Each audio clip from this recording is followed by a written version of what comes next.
Hello and welcome to Spotlight. I am JC Crisologo, lest I forget that part. And today is the moment that you have been waiting for because I have been teasing you guys on Facebook because everybody kept on asking me on Facebook, how is the movie? How is the movie? How is the movie? Well,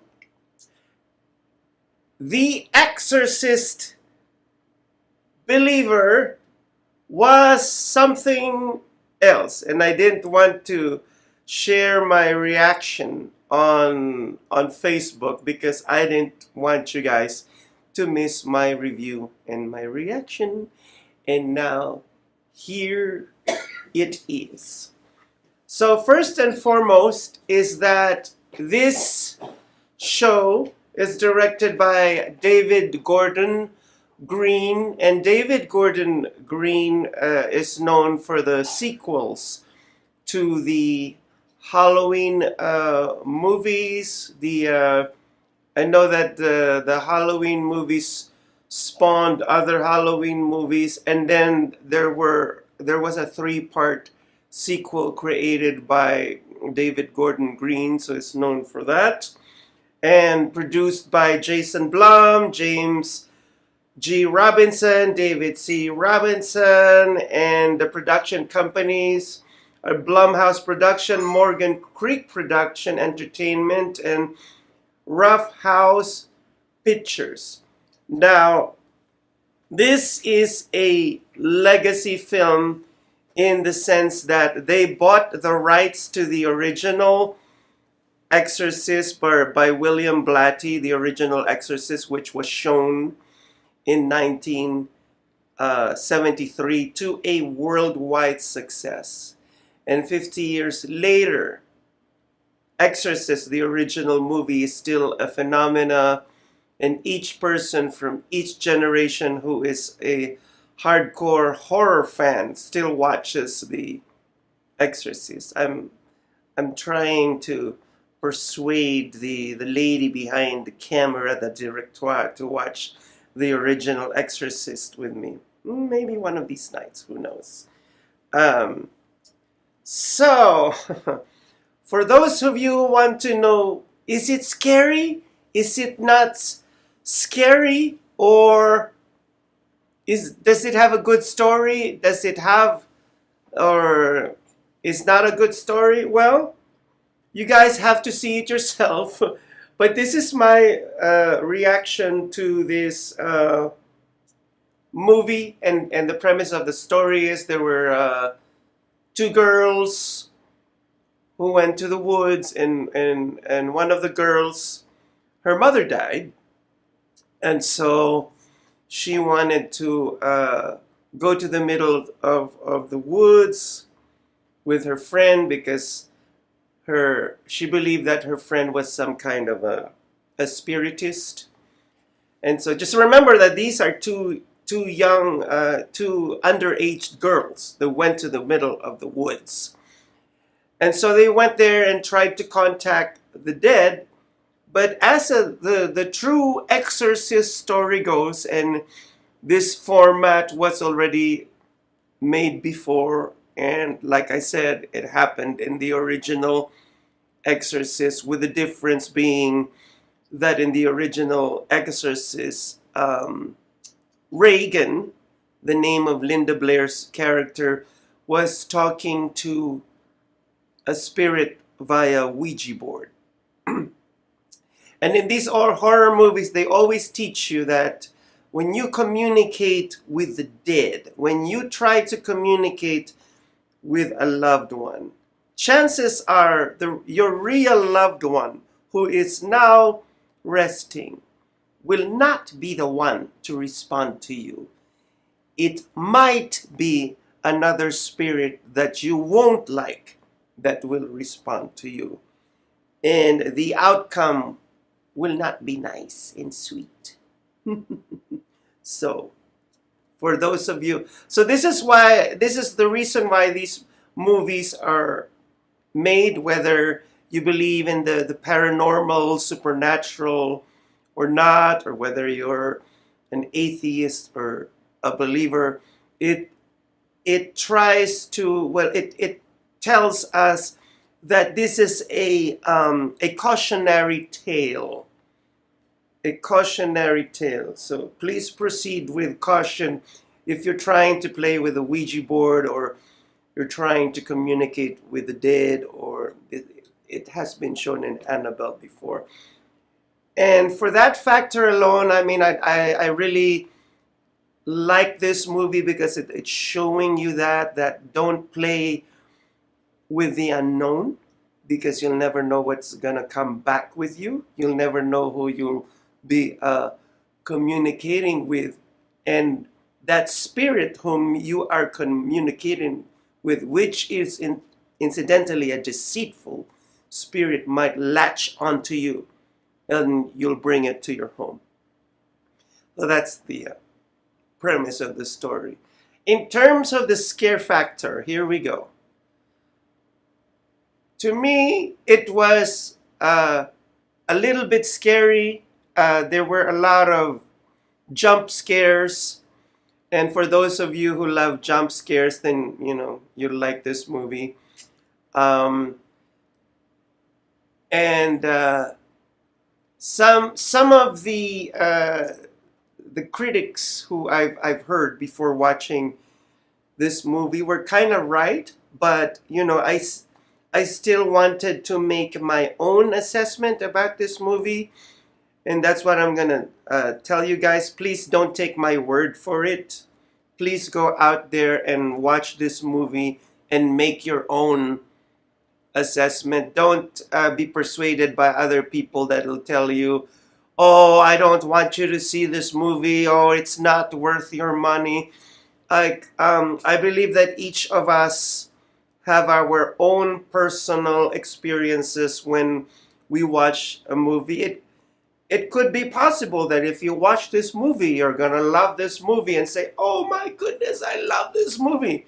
And one person will say, oh, I think this movie, that is a tiny piece of crap.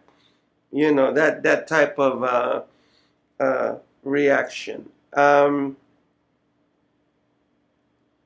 So yes, I mean, and other movies are, oh no, why am I talking about other movies when we want to talk about this movie, the Exorcist Believer. So I noticed that it's a more updated take of the Exorcist, since in this part, well, it's a sequel. It's supposed to be a sequel, obviously. They kind of brought a lot of beliefs in. I guess they didn't want to offend the other religions, but to me it was more effective in the original Exorcist when they only involved the Catholic Church in this. And I once again, I just make it clear that I'm not just advocating, one religion, because Exorcist does not only exist in the Catholic realm. I bet it exists in other religions and beliefs as well.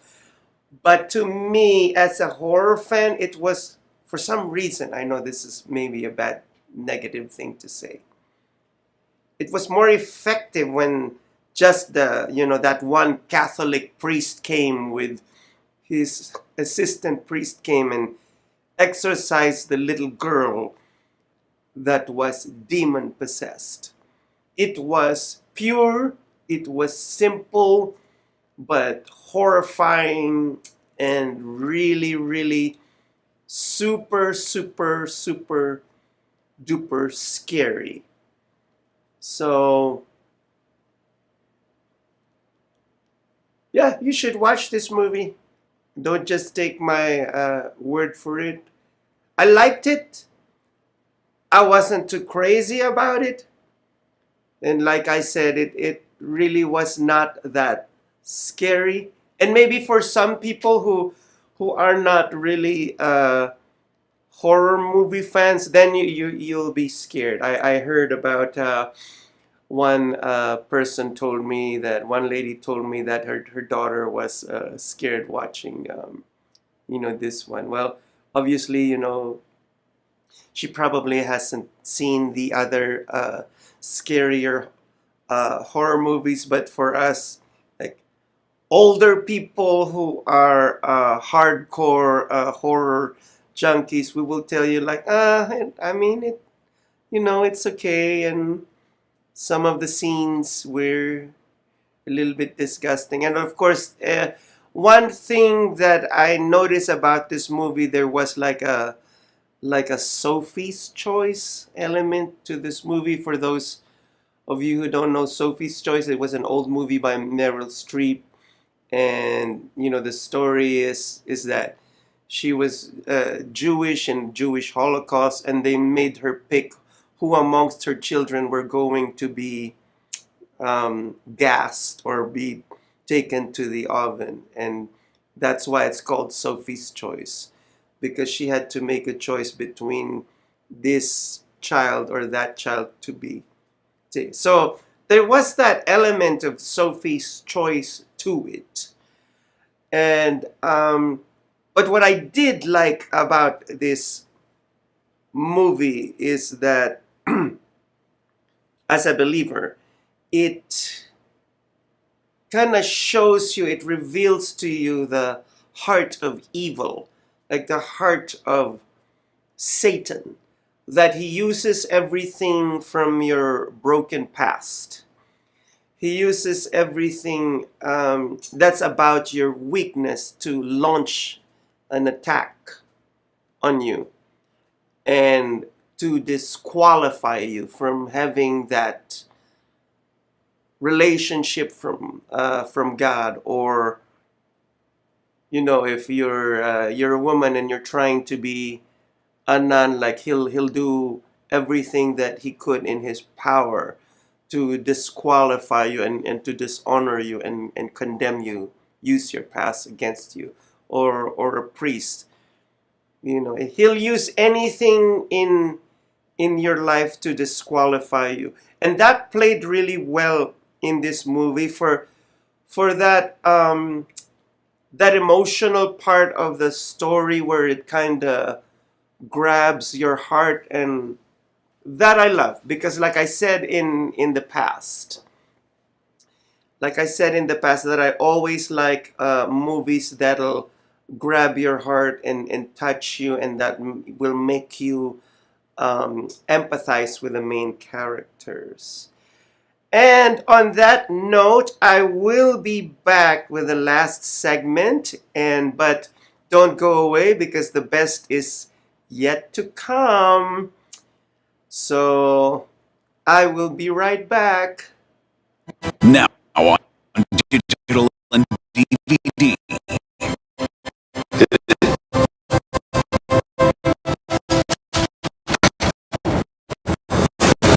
Space Wars Quest for the Deep Star is an epic sci-fi adventure. Do what needs to be done. An edge of your seat wild ride. Company. Tons of popcorn munching fun. 5 stars. A love letter to the sci-fi films of the 70s and 80s. With plenty of action and fun for all. You need to see it. You really do. Captain just decided it's time to go. I am ready for a sequel.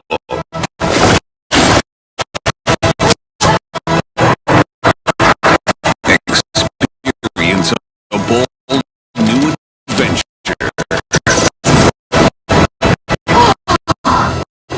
Space Wars Quest for the Deep Star. A good old-fashioned adventure.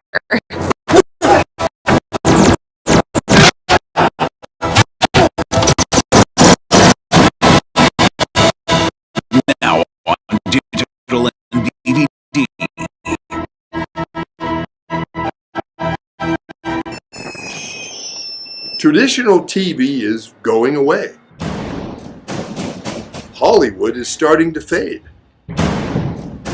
People are demanding real stories from real people. Our voices are now being heard in our own way. Podcasts, Facebook, Twitter, YouTube, and TikTok Live are becoming the norm. Internet TV has now reached the highest demand in human history. Social media shows is now the new media of the century.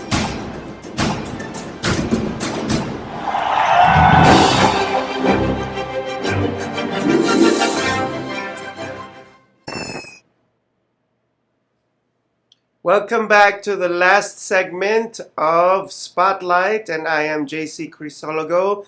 And for those of you guys who have missed the first segment of this show, I was talking about the Exorcist Believer, and it's now showing out in theaters, and I saw it last Friday night.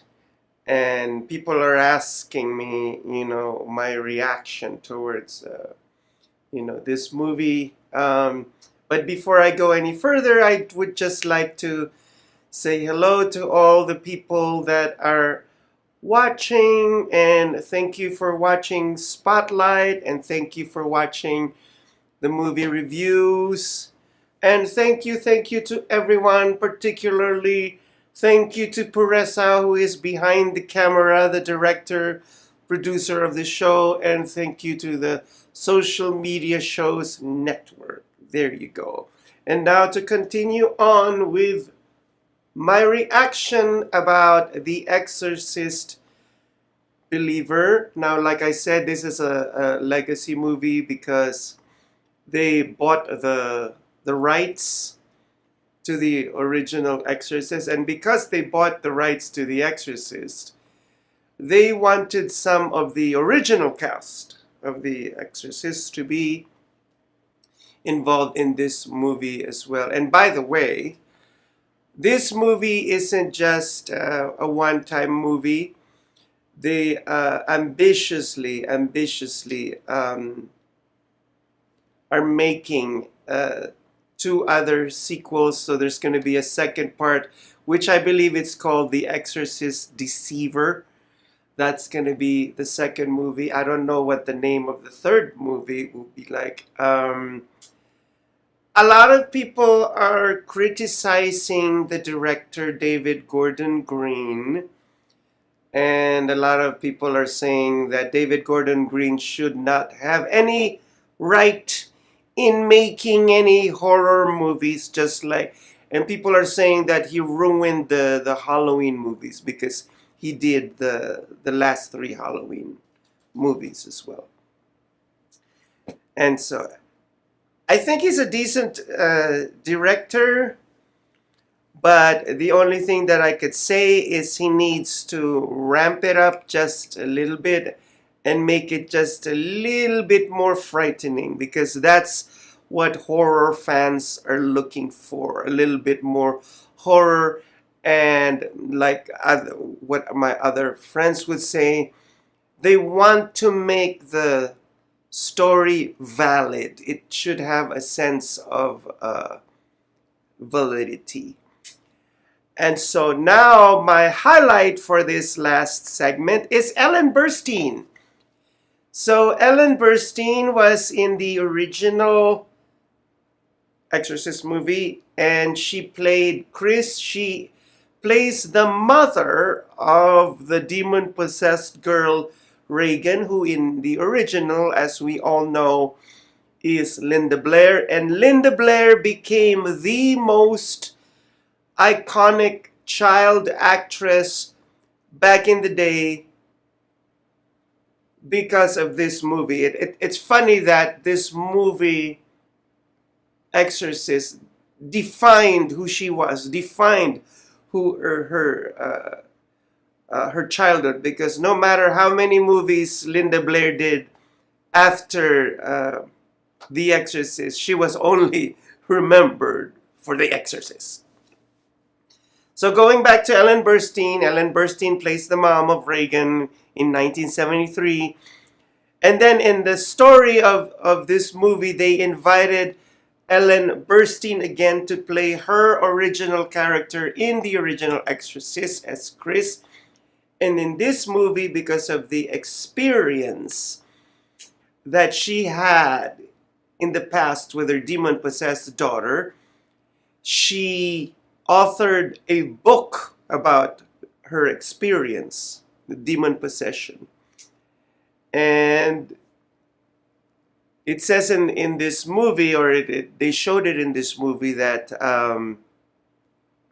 she and her daughter has a rift because Reagan resented her mom for creating a book about her, one of the most tragic moments of her life, and made some money out of it, you know, by writing a story about, of course, you know, to get it straight, you know, it's not a true story. This is the story in the movie. So anyhow,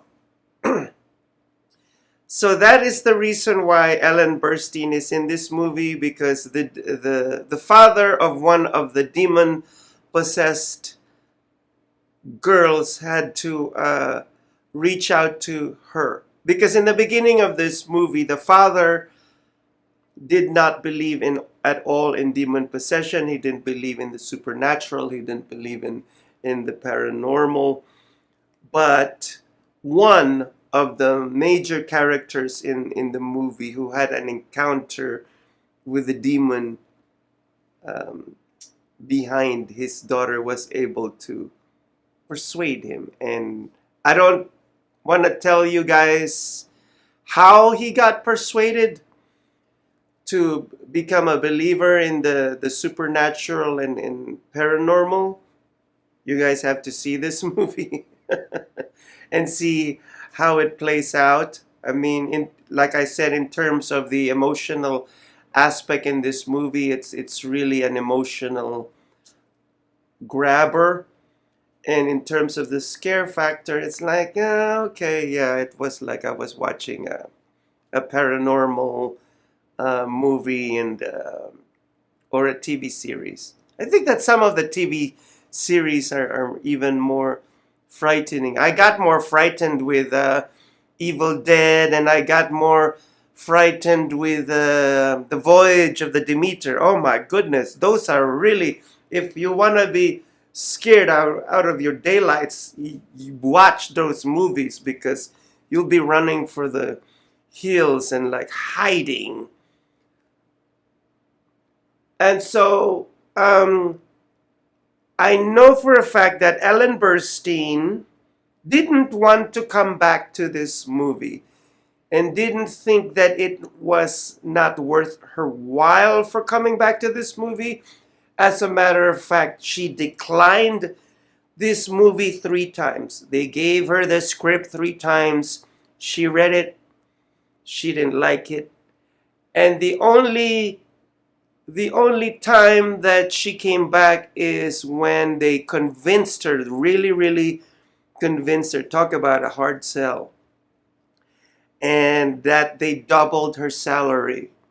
So Ellen Burstyn said, okay, fine, I'm going to give the money to my charity. So that's the only reason why she was in it. I was a little bit disappointed in what they did to her in the movie, because in the beginning, in the first few minutes, I liked seeing her, you know, as the strong, seasoned woman who has experienced that demonic encounter in the past. And then in the middle of her scenes in that movie, you're like, huh, is that the only reason why they used her? It's almost like they used her as a bait so that other people who've seen the original Exorcist would come flooding to the theaters and see this movie. But anyhow, I want to give it the benefit of the doubt, because as much as I say that I was not scared about this movie, I liked it. I actually liked it. And I am curious to know what they're going to do with the second movie. I'm always curious. I'm always when I used to watch movies back in the day, my mom would say, "Why do you like watching these types of movies?" And yeah, why are you in the mood for these movies? And I would always tell her, "Ma, I want to know how it will end." So that was my rationale behind, my arguments with my mom, who was always monitoring me and my movies, and she would always tell me exact words, and I kid you not, "It's a vexation of the soul." She would always tell me that I was so disturbed because I was attracted to these movies. And so now I would watch. Well, obviously my mom isn't here anymore. She's somewhere up in heaven. But I'm free to watch those movies. But I still miss her. So anyhow. Yeah, Mom, I could hear you from the beyond telling me, "Stop, stop, stop, stop watching those movies. Your soul is so vexed. There's something wrong with your soul." Yeah, those things attract you. Because I'm a sucker for a happy ending, and hopefully some of these movies have a happy ending. Some of them, they don't have any happy ending, like this movie has a cliffhanger ending. And so that was it for my movie reaction of the Exorcist, and now I am willing to answer all your questions. I'm going to take your questions one by one by one. And don't forget, if you're on a diet unlike me, always eat your celery, because it's the vegetable that eats you in return, and you'll have a phenomenal figure. See you next week. Bye.